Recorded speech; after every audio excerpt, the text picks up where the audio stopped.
नमस्कार दोस्तों। आप देख रहे हैं आवाज बिंदास और आज की इस खास रिपोर्ट में बात होगी देश की राजनीति के दो अलग अलग चेहरों की। एक तरफ उत्तर प्रदेश की राजनीति में लंबे समय से बड़ा नाम रही मायावती और दूसरी तरफ तमिलनाडु की राजनीति में नई ताकत के रूप में उभरे थलपति विजय।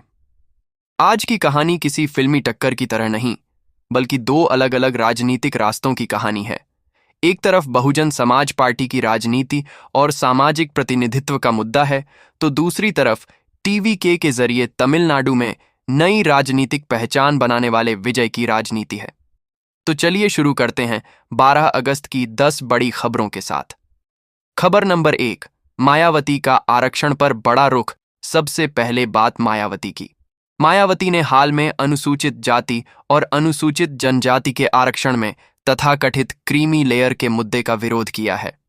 उनका रुख साफ है कि एससी और एसटी आरक्षण से जुड़े किसी भी बदलाव को लेकर सामाजिक न्याय और संवैधानिक व्यवस्था को केंद्र में रखा जाना चाहिए। यही मुद्दा मायावती की राजनीति की उस बुनियादी लाइन से जुड़ता है जिसमें दलितों, वंचित वर्गों और सामाजिक प्रतिनिधित्व को प्रमुख स्थान दिया जाता है। अब अगर इसे थलपति विजय की राजनीति के साथ देखा जाए तो दोनों का राजनीतिक संदर्भ बिल्कुल अलग है। विजय तमिलनाडु की राजनीति में अपेक्षाकृत नए राजनीतिक खिलाड़ी हैं। उनकी पार्टी टीवीके ने 2026 के विधानसभा चुनाव में बड़ी सफलता हासिल की और इसके बाद विजय मुख्यमंत्री बने। यानी एक तरफ वर्षों से सामाजिक न्याय की राजनीति करने वाला अनुभव है और दूसरी तरफ नई राजनीतिक ताकत का उभार। खबर नंबर 2, संसद पर मायावती का निशाना। अब दूसरी बड़ी खबर।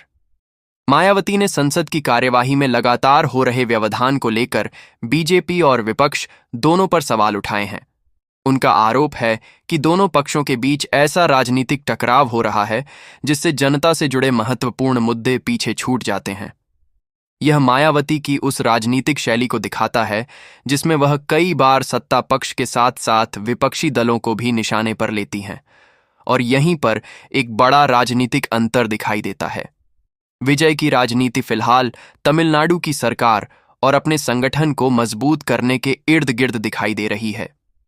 टीवीके ने सत्ता में आने के बाद पार्टी संगठन का विस्तार शुरू किया है और हाल की रिपोर्टों में 27 नए जिला पदों पर संगठनात्मक नियुक्तियों की बात सामने आई है। तो एक तरफ दिल्ली और उत्तर प्रदेश की राजनीति पर टिप्पणी करने वाली मायावती हैं, दूसरी तरफ तमिलनाडु में सरकार चलाने और संगठन खड़ा करने की चुनौती से जूझते विजय। खबर नंबर 3, विजय की सबसे बड़ी राजनीतिक उपलब्धि। अब आते हैं थलपति विजय पर। विजय के लिए 2026 का विधानसभा चुनाव उनके राजनीतिक जीवन का सबसे बड़ा मोड़ साबित हुआ। उनकी पार्टी टीवीके पहली बार विधानसभा चुनाव में उतरी और चुनाव के बाद सरकार बनाने की स्थिति में पहुंची। उपलब्ध रिपोर्टों के अनुसार विजय ने 10 मई 2026 को तमिलनाडु के मुख्यमंत्री के रूप में शपथ ली। यह बदलाव इसलिए महत्वपूर्ण है क्योंकि तमिलनाडु की राजनीति लंबे समय से स्थापित द्रविड़ दलों के बीच मुकाबले के लिए जानी जाती रही है। ऐसे माहौल में एक नए राजनीतिक दल का सत्ता तक पहुंचना अपने आप में बड़ा राजनीतिक घटनाक्रम है। मायावती की कहानी इससे अलग है। उन्होंने भी एक समय उत्तर प्रदेश की राजनीति में स्थापित राजनीतिक समीकरणों को चुनौती देकर अपनी मजबूत राजनीतिक पहचान बनाई थी। यानी दोनों नेताओं की शुरुआत और राजनीतिक जमीन अलग है, लेकिन दोनों के राजनीतिक सफर में एक समान बात दिखाई देती है: स्थापित राजनीतिक व्यवस्था के सामने अपनी अलग पहचान बनाना। खबर नंबर 4, मायावती की राजनीति में 2027 की तैयारी। अब बात उत्तर प्रदेश की।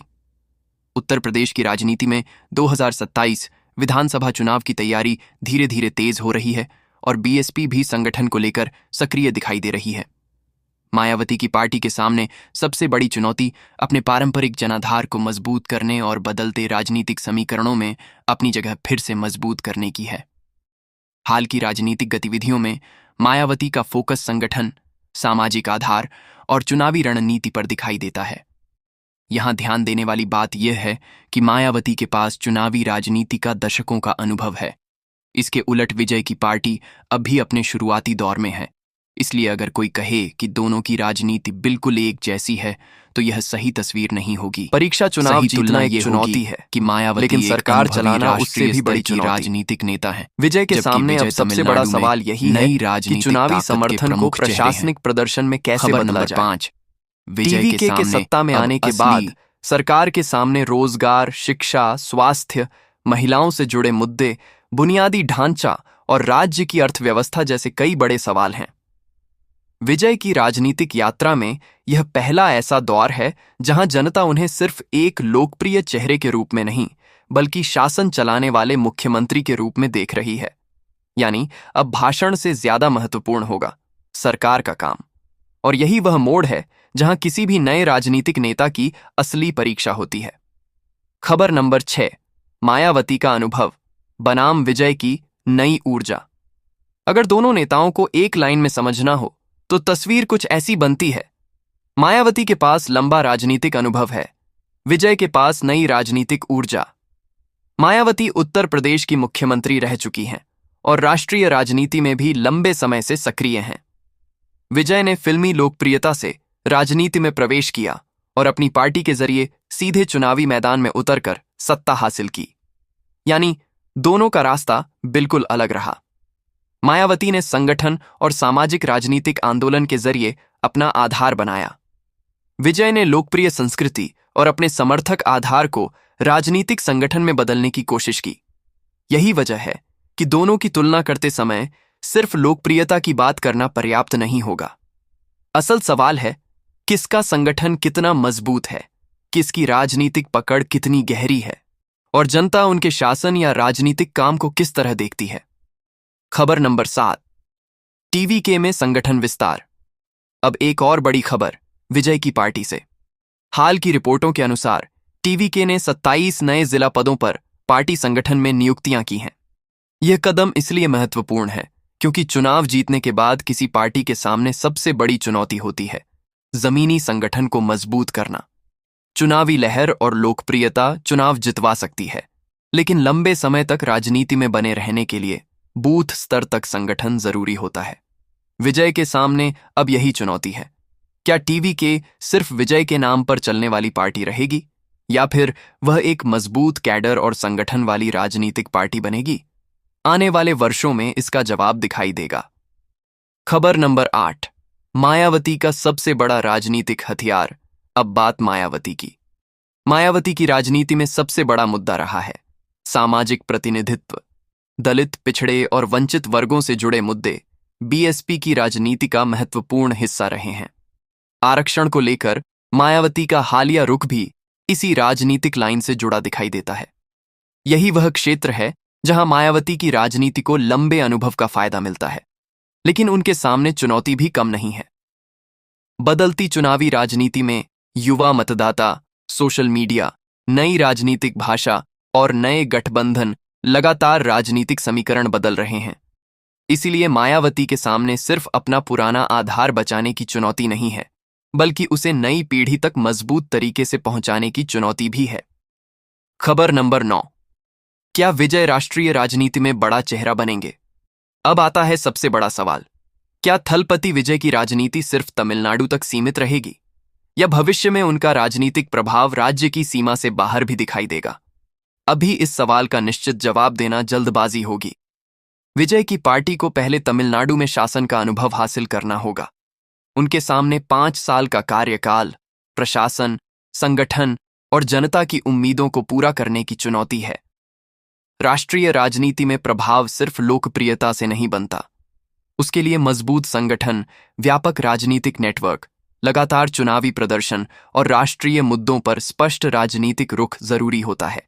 इसीलिए फिलहाल विजय के लिए सबसे बड़ा लक्ष्य तमिलनाडु में अपनी सरकार की पहचान मजबूत करना माना जा सकता है। खबर नंबर 10, असली टक्कर किस बात की है? और अब आज की सबसे बड़ी खबर, मायावती और थलपति विजय की तुलना को अगर सही तरीके से समझना है तो इसे कौन बड़ा नेता है वाली लड़ाई बनाना सही नहीं होगा। असल तुलना 2 अलग अलग राजनीतिक मॉडलों की है। एक तरफ मायावती है जिनकी राजनीति लंबे समय से सामाजिक प्रतिनिधित्व, बीएसपी संगठन और उत्तर प्रदेश के राजनीतिक समीकरणों के इर्द गिर्द रही है। दूसरी तरफ विजय हैं, जिन्होंने मनोरंजन की दुनिया से राजनीति में प्रवेश किया, नई पार्टी बनाई और तमिलनाडु की सत्ता तक पहुंचे।